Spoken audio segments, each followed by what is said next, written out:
Добрый день, меня зовут Марина. Я буду задавать вам вопрос, который собрали мы со всех игроков России. ロシア中のプレイからの質問を今聞くことになります。はい。Самый интересующий в начале вопрос – это как начался ваш путь в Ричи Мажонге? С чего, как давно вы начали играть в эту игру? 最初はどうやってリーチマージャンと知り合ったのですかと聞きたいと思います。リーチマージャンと知り合った。マージャンを始めた。なぜ始めた理由とか始めた理由。僕がマージャンを始めたのは、家族でマージャンをすることが多くて、日本人は結構親戚同士が集まると、家族で男たちはマージャンをするんですけど、そこで子供の時から、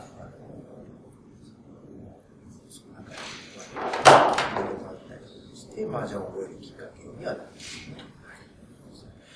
す。Имай сам говорит, что в его семье среди мужчин распространено, когда все вместе собираются дома играть, вот мужчины играют в маджан, поэтому так потихоньку, он прямо с самого детства потихоньку приучился играть, выучил правила маджонга, поэтому впоследствии решил играть в него и дальше. То есть, примерно со скольки лет он начал играть? マージャンを始めたのは何歳からですか？マージャンを本格的に始めたのは14歳からですね。Серьезно, я начал играть с 14 лет. Сколько уже составляет примерно опыт игры на данный момент? というわけで、マージャン全部のマージャンの経験は何年ぐらいですか？今46歳なので32年ぐらいですね。Сейчас Ямай-сан 46 лет, поэтому в сумме это составляет уже целых 32 года.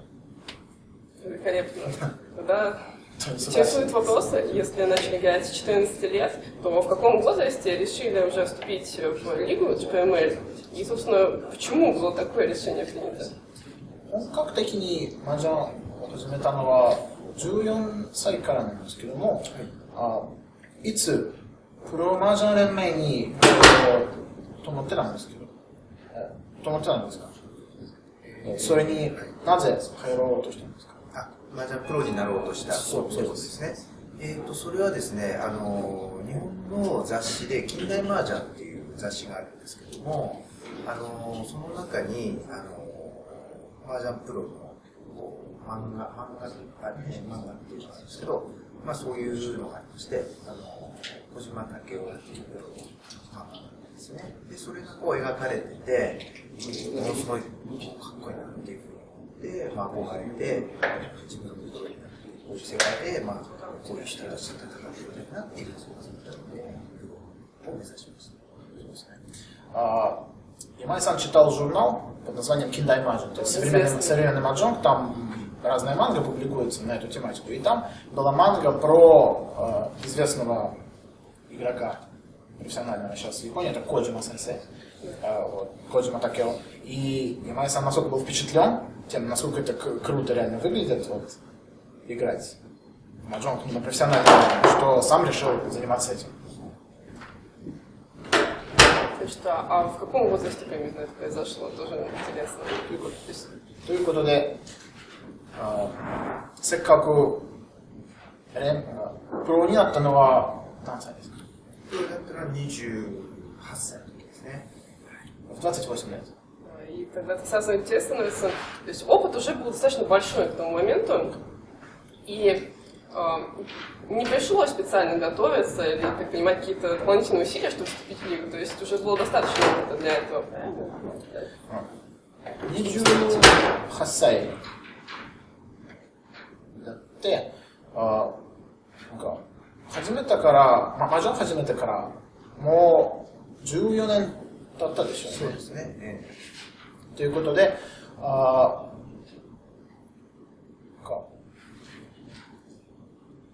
あまりの経験をもう話したでしょ。はい。それにしても何か特な準備とかありました？あ、その入るために、プロになるための準備ですね。プロになるために。はいはい。それはありましたね。プロになるためにはプロ試験っていうのがあるんですけど、それを受けるために、まず、実技と面接と、筆記とあるんですよ。で、筆記は当然その点数計算だったりとか、あと我々が受けたことは何切る問題ですね。あとはこっちを3面ちゃんで、こっちは1300、こっちは6000、こっちを上がったら5万とか、そういうちょっとクイズみたいな問題もありまして、で、あと漢字があったんですよ。漢字テスト。あ、漢字テスト、本当ですか？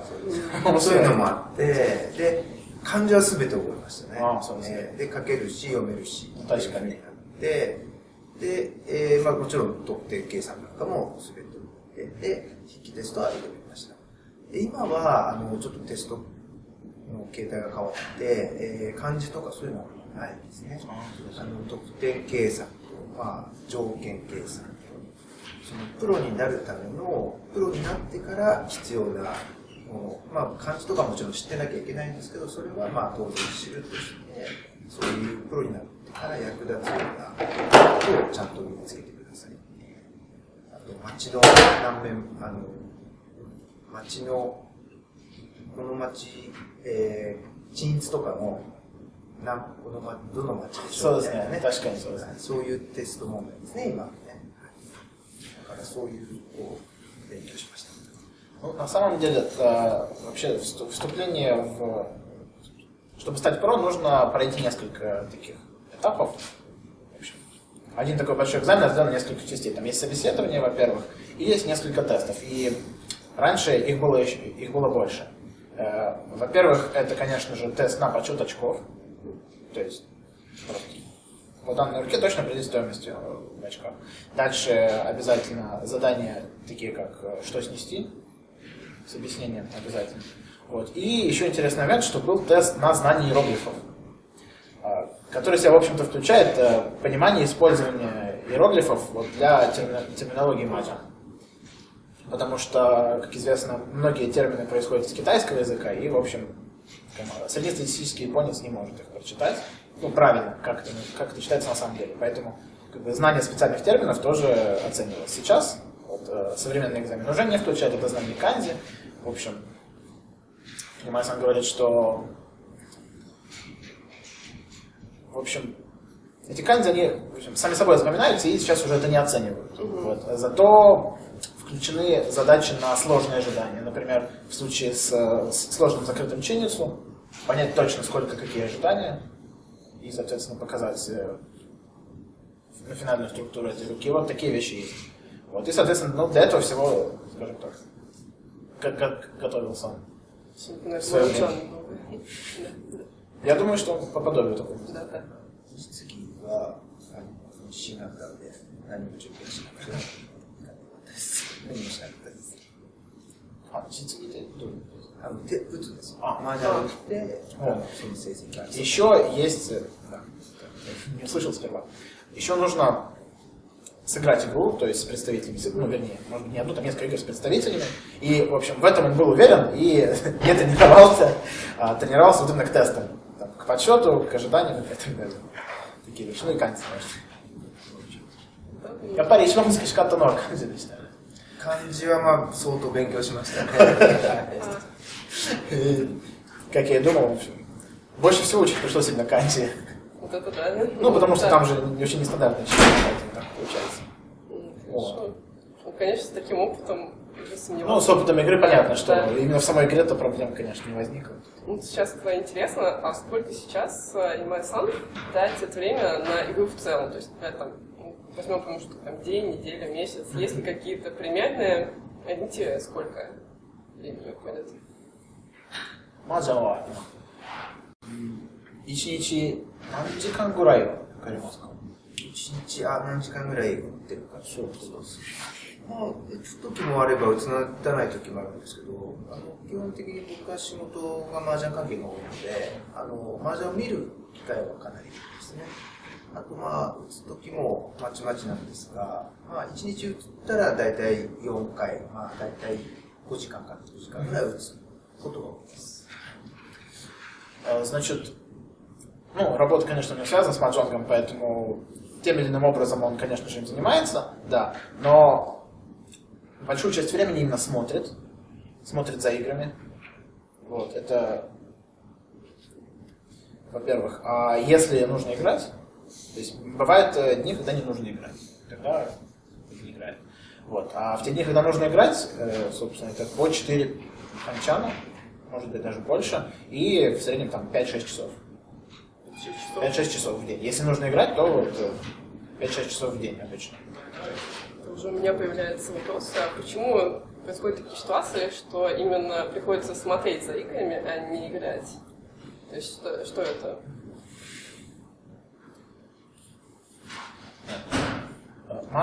試合をよく見ると言いましたよね。はい、それは何のために見るんですか？もちろん勉強のためでもあるんですけども、普段は僕結構仕事でなんていうかな、番組の運営側ですねで携わることも多いので、例えば何かトラブルが起きないとか、そういうことも一応見るためにいつも映像ですね、っていうことは多いです。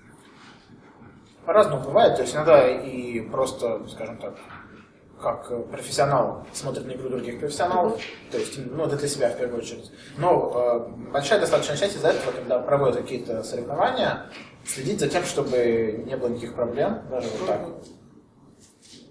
Ну и там, конечно же, комментирование, это все присутствует. То есть оно, значит, есть какие-то регламентированные дни, которые он играет, а есть именно дни, которые он смотрит. Да, откровенно понятно, да. Есть еще вопрос, играете ли вы в свободное время в дзянсу, если у вас есть у вас такое желание? 暇な時は雀荘とかに通いますか？時間がある時にプロ同士で勉強も兼ねて麻雀とっていうことが多いですね。あまりフリーで一人で行くっていうのはあんまりないですね。そうですね。Если есть свободное время, на самом деле играют с целью повышения уровня просто с другими про между собой. А вот так, чтобы одному приходить, то в общем-то нет. Кстати говоря, тогда вопрос про вот эти игры, которые между другими про это являются закрытыми играми, которые нигде как бы не записываются и вообще не упоминаются, просто они собираются и играют друг с другом, да? プロ同士のゲームについてなんですけど、そのゲームは、プロ限定はもちろんなんですけど、そのゲームは誰でもやられるゲームではないんですよね。なんか撮影とかはしてないですね。はい。ただプロのためのプロゲームだ。練習とか、そう、練習ゲームですね。はい、そう、練習です。はい。試合はまた別です。Это, да, то есть вот игры, которые тренировочные, их никто нигде не записывает, то есть они есть, вот, и их, в общем, никому больше не увидят. Это именно вот такие, это игры тренировочные. Соревнования — это соревнования. То есть тренировочные игры. А чем они отличаются от игр, которые вот мы видим на видео? Вот, мы видим на видео игры Pro, и, по всей видимости, есть какие-то отличия от того, как они именно тренируются. Что происходит, в чем разница происходящего? また練習ゲームについてなんですけど、今までは多分ロシアにも日本プロマージャン連合の試合とかのゲームを見た人がたくさんいて、その練習ゲームのなんとか雰囲気かな、どう違うんですか？それになんかですね、我々、1週間に1回勉強会やるんですよ。僕が通ってるとか、1週間に1回勉強会開いて、うちの会長の森山会長と、あと前原由来とか、あと荒正義プロがこう来て教えてくれるんですけど、週1回勉強会で、その時はこう麻雀をみんなで打って、で、後ろでもう何か受けて、で、一曲終わったらこう手を開くんですよ。で、そこでディスカッションして、いろいろこう切りだったりとか、これをこう切った方がいいんだねっていうことをこう、いろいろと教えてもらったりして。それが練習のですね。Это вообще может быть, короче, это совершенно другой маджонг, на самом деле. Ну, то есть там другой смысл. Вот, говорит, что примерно раз в неделю есть такой семинар учебный. Вот, Имай-сан говорит, что Марияма сенсей у них, там, главный, это тоже известный про. Вот. И также еще 2 человека. Вот они вчетвером, когда участвуют в этом семинаре, там все происходит в открытую. То есть люди играют в маджонг открытую просто. И просто над каждым, по сути, сносом они общаются, обсуждают, как вот ту или иную вещь там, сносить так. То есть совместное обсуждение, вот такой вот открытый маджонг получается. То есть, в общем-то... То есть вот такой способ — это их основной метод совершенствования. То есть они общаются с другими про и разбирают игры, и им не приходится читать никакую литературу, там, все это... То есть... Это я сейчас спрошу. Да. Как? 勉強会以外に何か他のプロの多分本とか大体読みますか？そうですね。プロになりたての頃とか、なる前とかは、本は結構読まされましたね。今はあんまり読まないですかね。Значит, в общем, раньше, то есть, когда он собирался стать про, и когда только вот был молодым профессионалом, достаточно много читал книг про и учился по ним. Сейчас, в общем-то, нет. Сейчас получается, что вот именно намного важнее эти вот учебные семинары, которые действительно позволяют очень сильно развивать навыки. Понятно. Интересно. Можно сказать так. Есть ли у Имай-сан свой какой-то стиль игры? То есть у него есть какие-то предпочтения? Читает он Доматены или Ричи, или какие-то другие у него есть ситуации, более предпочтительные, скажем так? 面白い質問ですね。山井さんのスタイルといえば、スタイル。麻雀のスタイル。打つスタイル。攻撃的な麻雀を打つ。とか、そう。ダマテンとリーチとか、どっちが好きですか？どの質問です？ダマテンとリーチは、もちろんリーチの方が好きなんですけども、やっぱり局面に応じては、ダマテンを使う。局面はやっぱりダマテン。で、リーチするべき局面はリーチっていう。やっぱりそれは使い分けるので、好き嫌いはあまりないんですけど、関係ないということリですね。ーチの方が僕はどっちかというと多いタイプですね。攻撃的な方が。それ以外は何か自分のスタイルについて。自分のスタイルで。他のプロの違う特典とか。はいはい。他のプロよりも、比較的僕は前に攻める方が多いので、なんていうかな。その分、やられることも当然あるんですけど、そうですね。かなりこう、ぶつかり合う局面が多くなる。そうですね。タイプですね。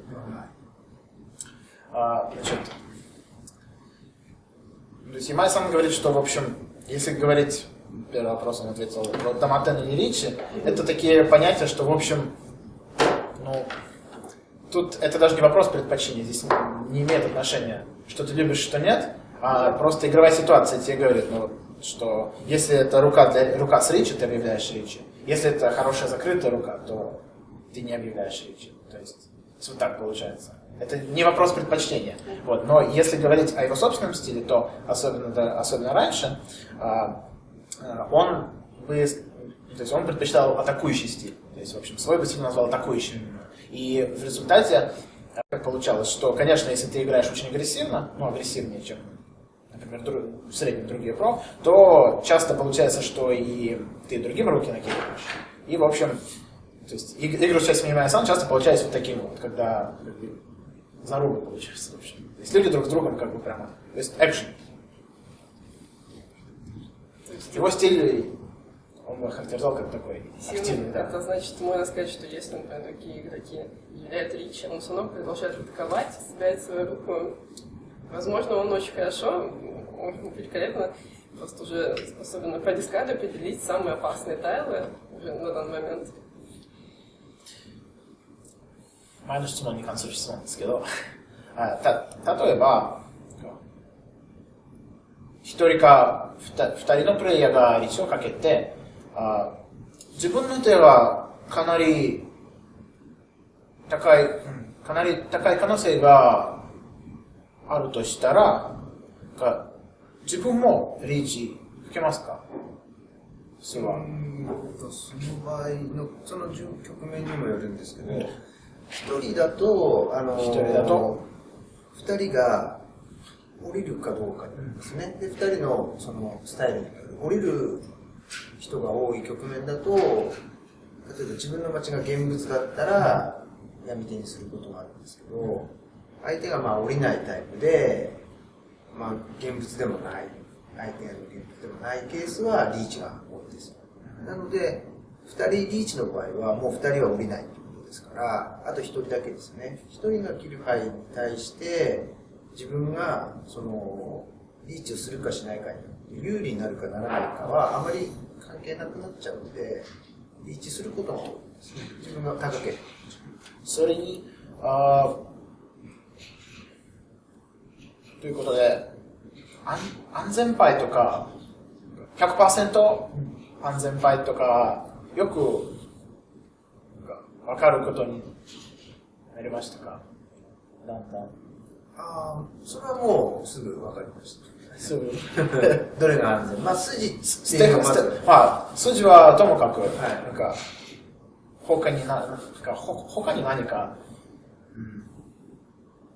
見分ける方法はあるでしょう。そうですね。100% 安全かどうかはわからないんですけど、こういう切り順で打ったらこういうマッチは薄いよっていうふうなのはわかりますね。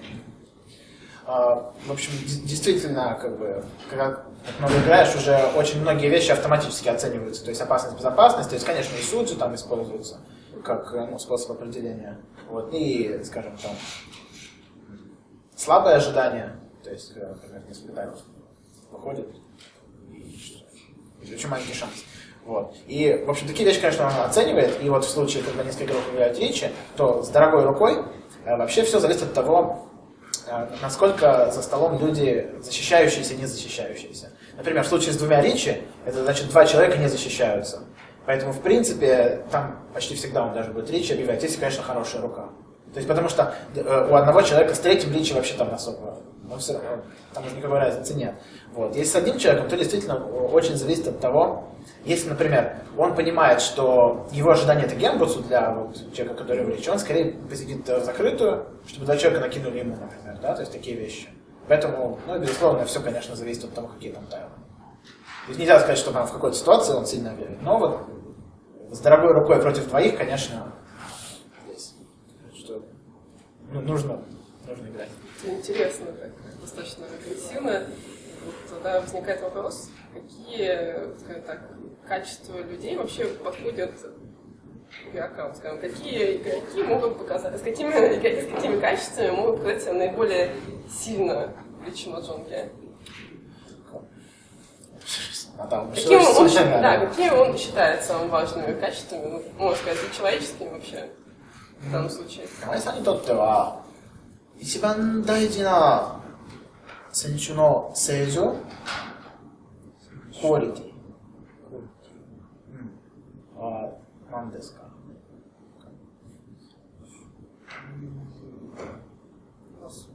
特徴とか一番大事な、打つときに大事なマージャンを打つ上で大事なことですね。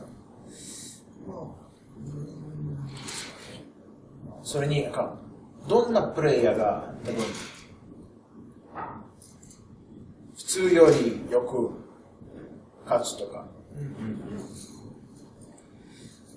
まあ、いろいろやっぱりこのプロの中でもそのいろいろ特徴があるんですよ。個性がいろいろあって、守りがすごく得意な人は守りでやっぱり勝つと。で、攻めが得意な人はやっぱり攻めで勝つんですけど、まあバランスの人もいますし、まあ、それぞれ特徴はあるんですけど、やっぱりこう上がらないと得点は増えませんよね。なので、守ってる人もずっと守ってるわけではなくて、必ずどこかで守って攻撃に転じる時が必ず来るので、その時が来た時にいかにこう得点を伸ばせるかっていうのは大事ですね。そういうプレイヤーが強いか。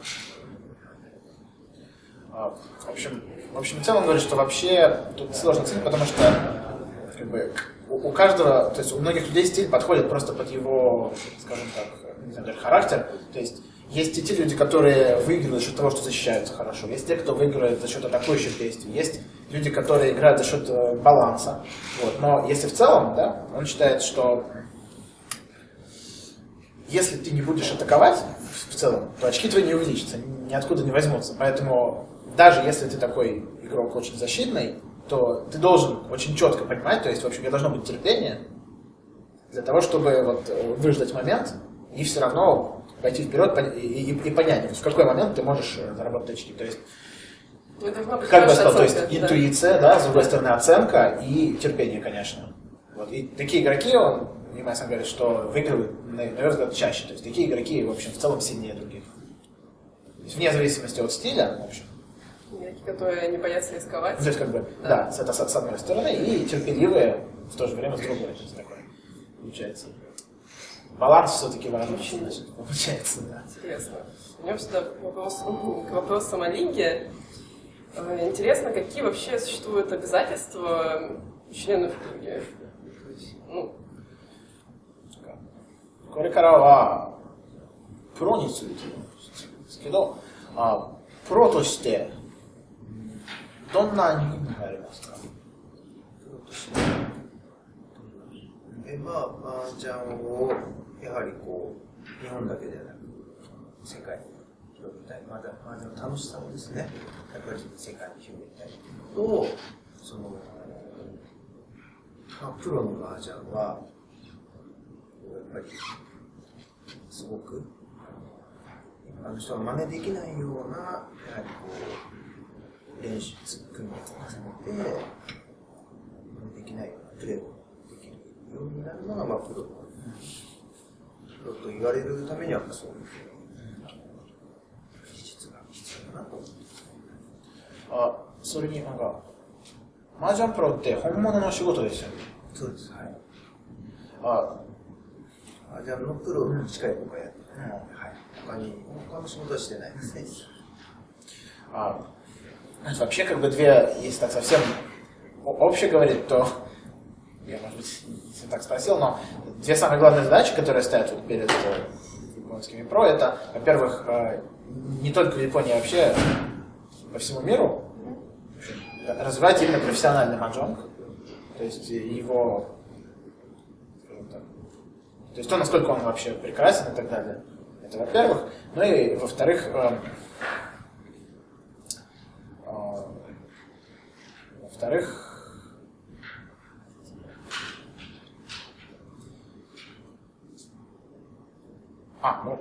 то есть совершенствоваться до таких пределов, ну, то есть, в общем, развивать какие-то качества сверх, так скажем, да, сверх среднестатистического игрока, даже сверх, то есть, в общем, непрерывное развитие, так можно сказать, то есть техника, навыки и так далее, совершенствовать до каких-то пределов, которые там остальным даже, другим про недоступны, то есть совершенство в каком-то своем аспекте. Снова просто это совершенствование, но... Да, вопрос был, наверное, немножко другой. Ну давай тогда попробуем спросить о том, что обязательства именно вот когда он вступил в лигу, да, у него появились какие-то уже обязательства перед самой организацией. Какие основные обязательства имеют члены лиги?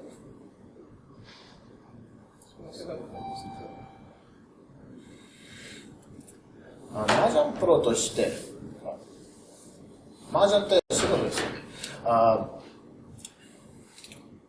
仕事だと毎日とか何をしなければならない。何かしなければならないことがありますか？特にそこまで麻雀を打ったりしてとか。麻雀を打つのはまあ訓練ですね、仕事というよりで、仕事は麻雀の番組をいろいろ企画したりとか、あとはその、プロデュースみたいな感じですね。プロデュース、要は解説を誰にしてとか、あと実況を誰にしてとか、でどういう選手でこういう番組を作りましょうとか、そういう企画をまあしたり、その選手たちに連絡をしたり。そういう仕事が僕は比較的連盟の中でさせていただいているので。Значит, вообще очень большая часть реально это проведение различных вот учебных мероприятий. И, ну, то есть, во-первых, и во-вторых, передачи.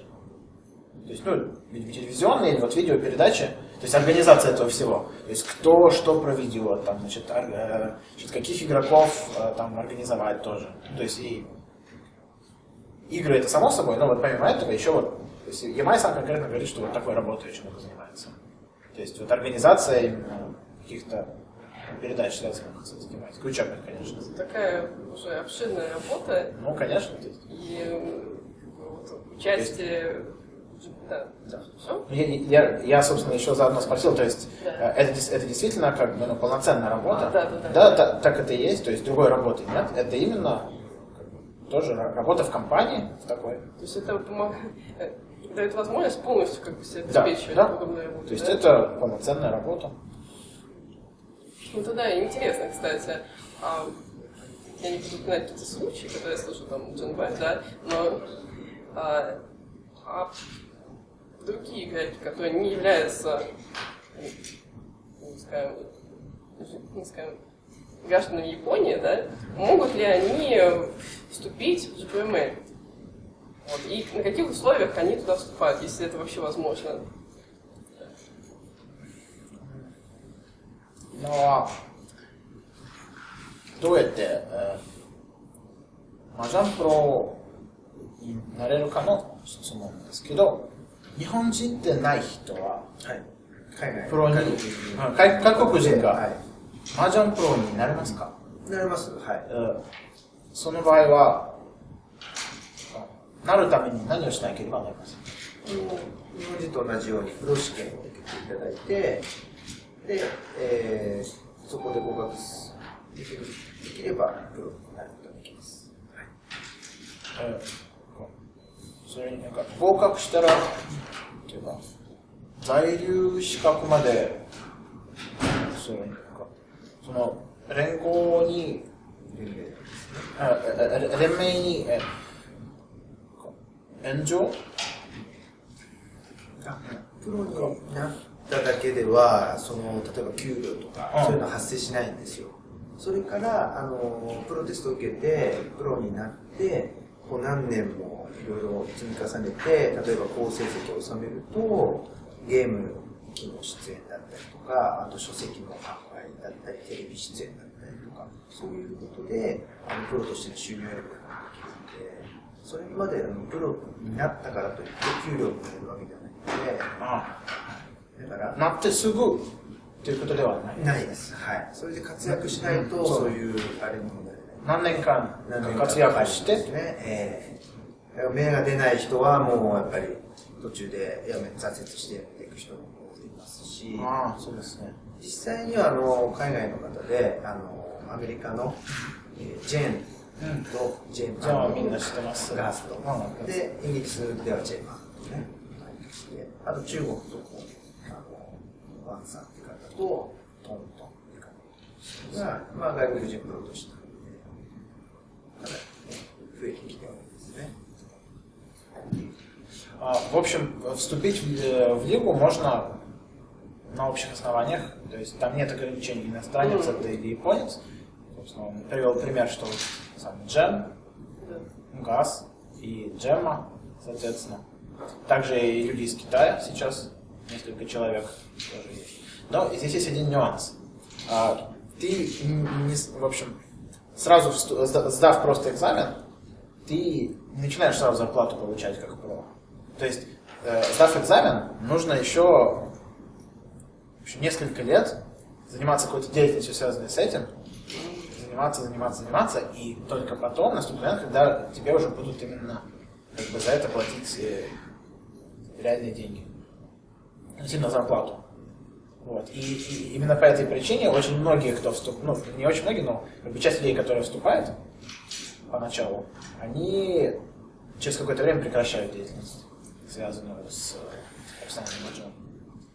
Потому что то есть это не сразу, грубо говоря, становится реально работой, которая может тебе жизнь обеспечить.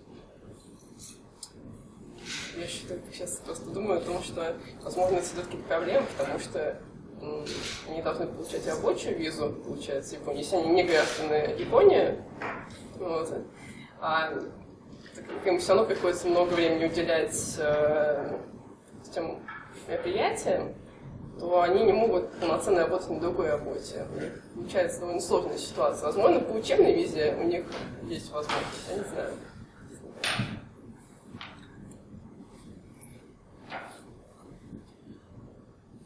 外国人についての質問、また外国人についての質問なんですけど、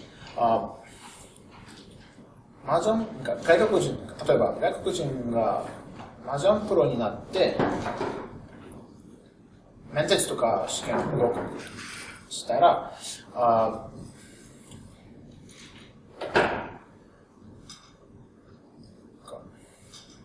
すぐ給料を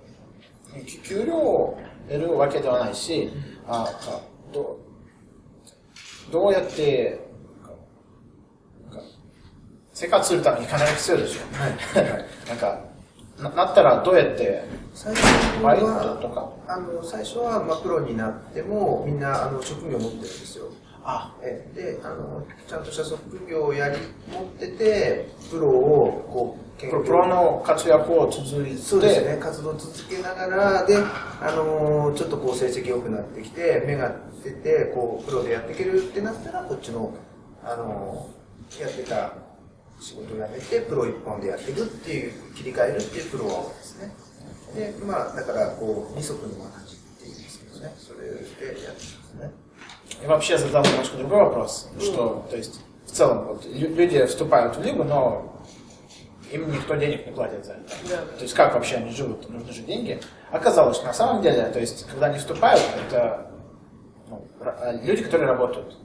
То есть, у людей уже есть какая-то профессия, они чем-то уже занимаются. Вот, они работают, и когда уже появляется возможность зарабатывать профессиональным маджонгом, они уходят из другой компании, то есть где они работают, там, не обязательно нужную компанию, вот они из своего предыдущего места работы уходят и уже начинают полноценно этим заниматься. Получается работа. То есть та же самая Джен Бэй, по всей видимости, уже работала в тот момент в Японии, да? Хотя я слышала, что она училась только. Возможно, и так тоже получается, тут уже сложно сказать. Хорошо. То есть, тогда давай вернемся к таким более частным вещам относительно профессионалов лиги. Был такой вопрос еще, случайно. Профессионалы лиги собирают ли целенаправленные якуманы, такие как Кокши Мусо, в процессе игры? То есть бывает ли такая ситуация, когда они видят, видимо, знаешь, когда можно сделать пересдачу, они не делают, они начинают целенаправленно все-таки собирать. Понимаешь?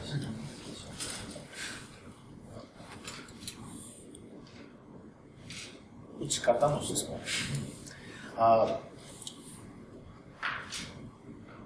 100万についての質問ですね。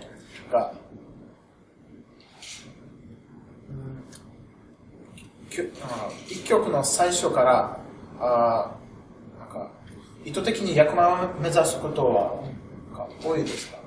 あるんですか？いや、あるんですけど、局面に応じてはあるんですけど、例えば9週9杯の場合と途中流曲があれば僕は流しますね。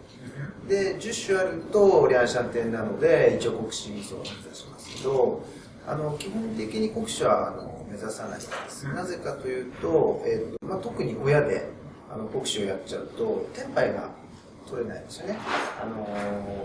形式テンパイってあるじゃないですか。あれも取りにくくなるでしょ。親で国士やっちゃうと。なので、親で連チャンするためには、形式でもいいからテンパイ、例えば役がないテンパイでも取れば連チャンなので、普通の手作りをして、一応連チャン狙いで。なんか、国士テンパイの場合は、連チャンはそれはするんですけど、国士だとテンパイしにくいじゃないですか。なるほど。だから、よっぽど手が悪いときに、他の人に放充しないように、安全牌、国士やってると、安全な配慮ばっかりですかね、8配慮ばっかりだから。だから、そういう子供の時とかに、ちょっとこう、大物手狙いつつ、こう、守り重視でっていう時は、国士のそう狙う時はそうですね。はい。じゃあ、これでもう一つ。なんか、よく目指す役満。よく目指す役満は、数アンコですね、やっぱり。まあ、国士が多いですね。そうですね。他の役満はそんなに出現率がやっぱ低いんで、あまりまあ当然、たまにはありますけど、ハイパーを見たときに必ず一番高い契約から見るんですよ。だからあんこが2つあれば数あんこだし、例えば1があんこで9が2枚あれば10連しとか、そういうふうにちょっと一番高い契約を見て、そこからこう引いてくる牌によって、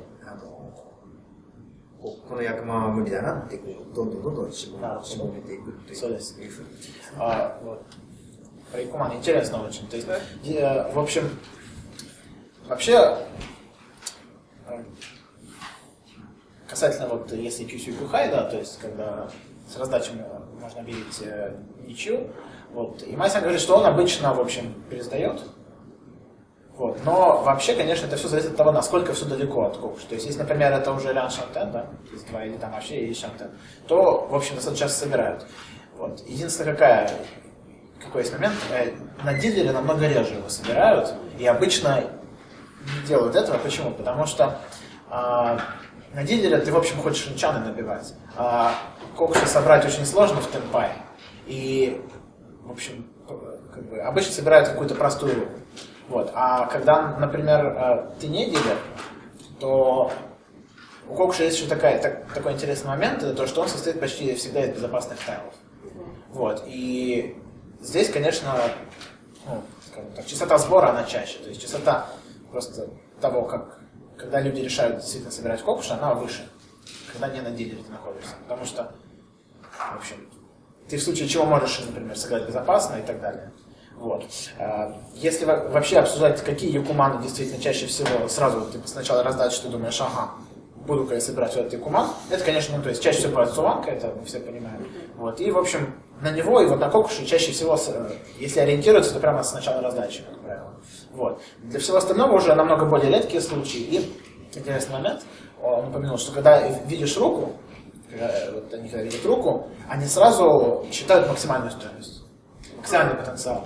И затем по приходу тайлов они с максимума вероятность там снижают. Например, ты видишь, что если там, например, 3 единицы, 3 девятки, ты говоришь, ага, это может быть чурен потом, например. Вот ты так сразу думаешь. Вот. Но если потом уже как бы у тебя заход поменял, то ты как фундамент можешь отказываться. То есть вот это, кстати, очень интересный момент, что, в общем, самую дорогую руку они тоже рассматривают сначала раздачу, в зависимости от того, что там вообще получается. Если честно, очень интересно, как можно с уанкой смотреть с самого начала раздачи, потому что это такая рука, которая... Ну, например, когда у тебя 2 закрытых пона, проблема в том, что ты уже иногда намереваешься... Да, бывает, что нет. Бывает, да. Бывает, что читой он превращается в суанка. Ну, бывает так, да. Но когда вот изначально, например, у тебя 3 закрытых пона, ты уже, в общем, намереваешься собирать суанка. Вот такой интересный момент. Что не сразу так. Сразу, да. Вот... Максимально. Сразу так получается, да. Интересно. Кстати говоря, о дорогих руках или на них.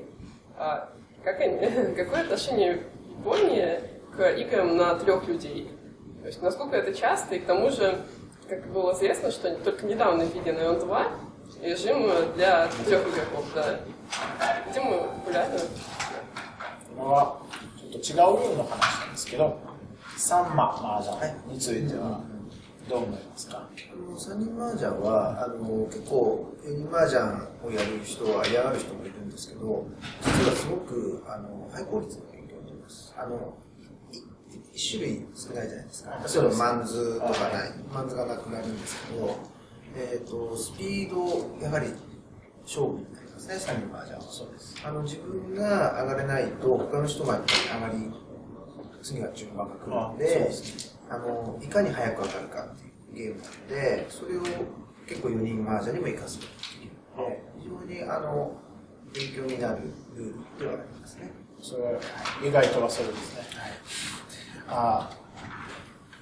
В общем, вообще, несмотря на, то есть, как бы, Имай говорит, что, конечно, маджонг на троих это, более такой дисперсионный, то есть более рандомная разновидность правил, вот, потому что одной масти не хватает, вот, и поэтому в целом, то есть руку легче собрать получается. Вот. Но именно по этой причине это очень хорошая тренировка. В особенности, почему хорошая? Потому что то есть руки у людей в среднем собираются быстрее, и поэтому тебе очень важно быстро играть. И вот именно тренировка скорости, в качестве тренировки скорости это очень хорошо подходит вот маджонг на троих, потому что, грубо говоря, в каждый момент, когда ты не выиграл, кто-то другой выиграет намного чаще, чем вот в маджонге на 4. Поэтому, несмотря на то, что, конечно, в общем, есть люди, которые любят, есть, которые не любят, но вот, скажем, в качестве упражнения это очень хорошая вещь. Мне кажется, это как упражнение. Да, получается, да. Игра такая для совершенствования. Ну да. Интересно. Поэтому вернемся к турнирам. Интересно узнать, как вообще в Японии проводятся турниры. Хотел бы узнать какие-то общие информацию о том, как они проходят, в принципе. これから大会の話です。日本の大会システムについて詳しく聞きたいと思います。日本の大会は、プロが出る大会と、一般の方も参加できる大会と、一応大きく分けて2つあるんですけど、一般の方が参加できる大会は、うちが開催しているやつだけなんですけど、春のマスターズという大会と秋の大井戦という大会と2つありまして、これはもう一般の方も全国各地で予選をやって勝ち上がってきて東京で本戦をやってそこにプロも出てきてでそこは200人ぐらいの大会なんですね。だから各地でこう、合計するともう何千人参加されてるんですけど、それで最後東京で決戦のやつを2大会、あとはもうプロの大会がプロしか出れない大会ですね。プロの大会は1年何回まず長いリーグ戦っていうのは、これが本場所というかメインのプロリーグっていう10段階に分かれる、11段階かなに分かれているんですけど、その頂点が A1 リーグっていうところになって、その頂点が4なんですけど、そこをみんな目指してこう一つずつこう上がっていったりするんですけども、そのリーグ戦が1年間、下のリーグだと半年ですね、半期で行っていまして、あとは、10段戦というトーナメント形式ですね。2人がこうずっと勝ち上がっていくっていう。4人で麻雀打つんですけど、1人だけではなくて、2人勝ち上がっていくんですよ、ずっと。で、最後に4人でこうやって、1人が優勝みたいな感じなんですけど、1人だけ最後優勝。最後は1人だけなんですけど、最後までは2人で。そうです。途中まではずっと2人で行って、最後で、前年度の優勝者は5人で打つんですけどね。5人で打って、最後1人だけ決めるっていう大会ですね。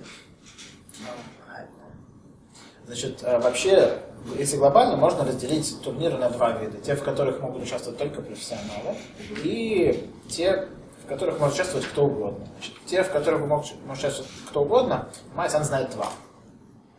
Это значит, один называется, один весной, другой, а другой осенью проходит. Вот, к этим турнирам отборочные в самых разных регионах проходят. Вот. И, в общем, не знаю, есть у них финал. То есть финал в Токио проходит. И это примерно на 200 человек турнира. Вот. И то есть в финале там уже участвуют то есть, лучшие из своих регионов, там и ПРО участвуют тоже. Вот, то есть такие турниры. Другое, это значит турниры профессионалов. И это турниры профессионалов проводятся по лиговой системе. Вот. Лига длится 1 год. То есть в течение года люди играют друг с другом. И там у них есть несколько делений. Вот. И самое высшее называется Лига 1, и все туда стремятся. То есть по результатам твоего выступления за год ты можешь, скажем так, повыситься, там, может понизиться или остаться там же. Вот. И, соответственно, то есть по прошествии года вот эти 1, они играют тоже какой-то турнир. Там есть очень интересная система, что люди соревнуются по парам. Вот. То есть люди играют в парах продолжительное время. Играют, набирают очки. И, то есть, и у них именно считается, я не спросил, там по очкам ли считается, но в общем учитываются результаты тебя и твоего, в общем, партнера. И в самом конце уже, когда остались только лучшие, вот именно из групп, они уже играют каждый за себя. Вот такая система получается. Это касательно Лиги 1 или вообще в целом? Нет, это, кстати... Сейчас я спрошу. 最近その2人で打つシステムなんですけど、それはリーグ戦の時リーグ戦の時ではない。その10段戦っていうタイ10段戦タイトル戦でそれは10段戦っていうのはそれは何日間結構長いですね。日本プロ麻雀連盟の団員制システムがありまして、入った時は初段なんですよ。で、こう活躍度に応じて2段、3段、10段、5段、6段って上がっていって、最高段位は9段なんですけども、で、この段位によって出る場所が違ってくるんですよね。9段は上の方から出れて、初段は最初から戦うっていう、そういうシステムの大会なんですよ。で、結構やりますね。まあ、合計すると4、5、6、もう勝ち上がると1週間ぐらい使うんですね。ずっと最後の。もっと使う。10日ぐらいかかるかもしれないです。それに勝者をどう決めるんですか？点数とかで？そうです、そうです。点数です。点で決めます。Так, значит, то есть вот есть лига, а есть еще как бы дановый турнир. Вот этот вот, который где год участвует, это дановый турнир. Где подводят, да? Да. И это проходит где-то неделю. Дановый турнир для ПРО-лиги. Да, это вот именно, то есть, как бы, для турниров, в которых могут все участвовать, это вот они два, осенний, весенний, это как бы отдельная тема, там просто отборочные, и потом люди играют. То есть у ПРО там более продолжительный, и вот этот вот турнир, который, он длится в сумме примерно неделю, то есть он очень протяженный. Но я так понимаю, не неделю подряд, а как-то разбить, ну, по дням. Ну, тоже в сумме где-то неделю получается. И там интересная система, что чем старше у тебя дан, тем на более позднем этапе ты туда присоединяешься.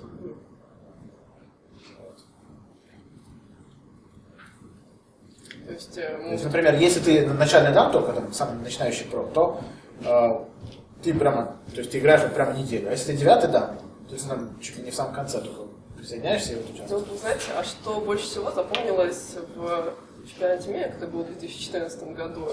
То есть понравилась ли организация, либо там какие-то игровые моменты отдельные? Да. フランスの大会、ワールドチャンピオンシップについて、好きなところと嫌なところとかについてお聞きしたいと思います。好きなところ、まあ優勝できた大会なんで非常に嬉しかったですけど、嫌いなところっていうかね、すごくその時期をフランスは涼しいって言われたんですよ。それがもう猛暑で30度を超す暑い日がもうずっと大会中続いてて、我々やっぱりプロなので、いつも試合はスーツをピシッとして、ユニフォームまあスーツなんですけど、いつも着ていくんですけど、そのフランスの大会の時はスーツで行ったらすごく暑くて、2日目からはちょっと T シャツ着たりとか、上着が脱いだりとかね、してちょっとやってましたけど、嫌いなところはまあ特になかったですね。海外にこう、麻雀の大会に参加するというのが初めてだったので、その時が非常に楽しみで、またこう、日本のチームで、まあその時は連盟から30を取ったんですけども、もう30万、30万、非常に楽しくて、ワクワクした気持ちで大会に参加することができました。Ну, в общем и целом, конечно, все ему понравилось. Вот. Ну и особенно, конечно, что он выиграл турнир. Вот. А из того, что не понравилось, предупреждали, что, в общем, сезон будет во Франции холодный. Но на самом деле были дни, когда было очень жарко, а японские все про играют в костюме обязательно. И, в общем, во второй день ему пришлось снять пиджак, потому что было очень жарко.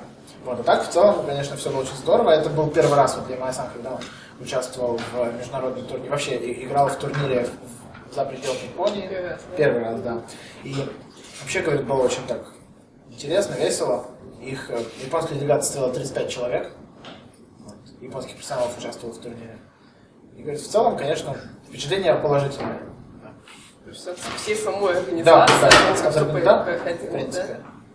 Вот, и, кстати, у меня такой вопрос. То есть обычно же они играют за автоматическими столами. Для них сильно что-то меняет игра именно вот за такими наборами, да? 日本で自動タコしか使ってませんよね。そうですね。今日本はもう手積みタイプの方が珍しいですね。フランスはどうでした？自動タクはね、手積みでした。2台あったんですけど、最後の決勝だけ自動タクを使いました。あとはもうずっと手積みタク。それでなんかもう手積みタクに全然慣れてない感じがしませんでした。まあ麻雀始めた頃はもうやはり手積みだったので、はい。だからまあ一応やれば一応1回はやったことあったんで、まあ積むのはねやっぱりちょっと遅くなってましたね。Ну, в общем, когда он начинал только играть в маджонг, там то есть дома это столы обычные, поэтому, в принципе, как бы, нельзя сказать, что опыта нет играть за такими столами, но, в общем, собирать стену, говорит, я медленнее собирал, чем другие, потому что от этого, конечно, уже отвык. Вот. А так, в целом... Да. То, что вот это такой, как бы, получается, турнир такой. Сколько там дней шел, не помнишь? Наверное, 2 или 3 дня. То есть сам формат турнира не было каких-то претензий вообще. Про это не скажешь. Вот я хотела про это узнать. Да. それにワールドチャンピオンシップのシステムについて、システムはなんか普通とは違ったと思います。詳しくは覚えてませんけど、なんかそのいくつかのディビジョンがあって、それに何か問題とかありませんでした？問題確か、日本だとこう1回当たると次は当たらないんですよ、トーナメントで。そういうシステムなんで、決勝行けば何回か当たるんですけど、途中のトーナメントで同じ人と何回か当たったのがありましたね。その辺うまくやると当たらないようにできると思うので、まあ、今後はそういうふうにいろいろと多分改善もされていくんじゃないかなと思いますけどね。Ну, в общем и в целом-то не было, но от Японии, конечно, это отличается. Там, во-первых, в том, что в Японии обычно ты не играешь с одними и теми же людьми несколько раз подряд, только вот в финале. А, я так понял, там на чемпионате было несколько, играло несколько, видимо, ханчанов с одними и теми же людьми. Вот. И это было, ну как бы это было немножко непривычно, но в общем особых проблем. Какие там вопросы в правилах, все это их устраивало. Да? Похоже на то. Хорошо, давай тогда идем к таким интересным вопросам. Что, если бы Ямая-сан проснулся утром и внезапно оказался русским, что бы он сделал для развития речи в маджонге? Немножко пофантазируем. Такой вопрос. 今から少し想像してみよう。もし今井さんが起きたら、ロシア人だと分かったとしたら、なんかロシアの麻雀をなんかロシア麻雀の進化を遂げるために何をしようと思いますか？まあ、朝起きたらロシア人そうになったら、ロシア人になったら、モスクワに住んで、モスクワに住んで、こう麻雀を広めるってことですね。こういう麻雀プロとして、どうします？そうですね。今は、まあ、やっぱり、まあ、麻雀をまず一人でも、麻雀って4人で揃えないと、人数を揃えないとできないんですけど、一人でも打てるような施設を作りますね。そして、やはりその手積みではなくて自動卓、まあ、それは難しいんですけど、難しいんですけど、それを例えば製造する、モスクワで製造する、できるように、なるほど。こう、いろいろ作ってみて、そういう施設を作って、であとはインターネットですね。インターネットで、まあ、ゲーム、インターネットのゲーム、ロシア語の、そうサイトを作って、こう気軽に誰でもできるような、なるほど。広める。確かにそうですね。То есть, если бы так было, то я сам сказал, что очень важны вот три вещи. Первое – это создать условия, где ты мог бы играть то есть вообще в маджонг вчетвером нужно играть, но создать условия, в которых ты мог бы играть в одиночку. Ну, то есть, видимо, речь идет об автоматах и так далее, каких-то играх. Ну, то есть, как бы, чтобы ты мог поиграть один.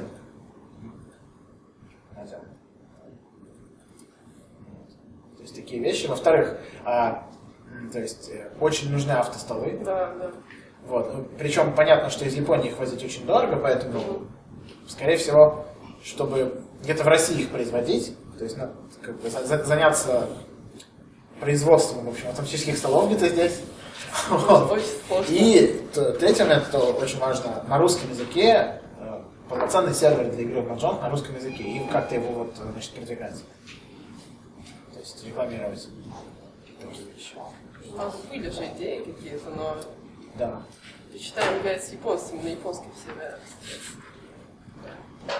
多分ロシア人になったら、まずはバーニャに行ってスコッチを入れします。Но вообще, если бы он стал русским, ウォッカをね、 он бы пошел в баню и выпил водки сначала. Великолепно. Хорошо. Так, Вопрос отличный. последний Вопрос у нас будет, какие совместные мероприятия может Парича провести Япония вместе с Россией? 最後の質問ですね。日本とロシアの共通イベントとかについて、どのイベントが行えるんですか？そうですね。まあやはりできるとすると日本のプロがこういう大会で、来てまあ、皆さんと一緒にこういう大会に参加して競うっていうことですかね。もしくはモスクワの方が日本に来てもらって、そういう大会に参加してもらうということはまあ可能かもしれないですね。あとはその麻雀プロの例えばですけど、研修みたいな麻雀プロの世界を見てもらうにロシアの方なんかに来ていただいて体験じゃないですかね、プロをちょっと体験してもらうとかですね、そういうのもまた面白いかもしれないですね。面白いですね。Ну, в общем, очень вполне возможно такие вещи, как, вот, например, Имай-сан там приехал. Касательно мероприятий. Да, вопрос о том, Вот что Япония и Россия могут провести вместе. Вот такие мероприятия, как, например, сегодняшние, когда вот мы пригласили, например, Имай-сан и аналогично какие-то турниры в Японии, на которые могли бы приехать игроки из России. То есть вот такие мероприятия вполне возможны, вероятно. И также, например, какие-то, ну, типа мастер-классов, да, то есть обучающие такие семинары, тоже с участием, например, в Японии, с участием российских игроков, тоже вполне возможно. Ну, почему их учить? Нет, наоборот. Их у нас, хорошо. Да. Такие мероприятия вполне возможны, и мы надеемся, что, наверное, в будущем что-то такое тоже получится. Я бы хотел бы это видеть. Спасибо, Имай-сан, за столь интересные ответы, за ответы на наши вопросы. Было очень интересно. Антония Виновна, что? Ну, что ответил?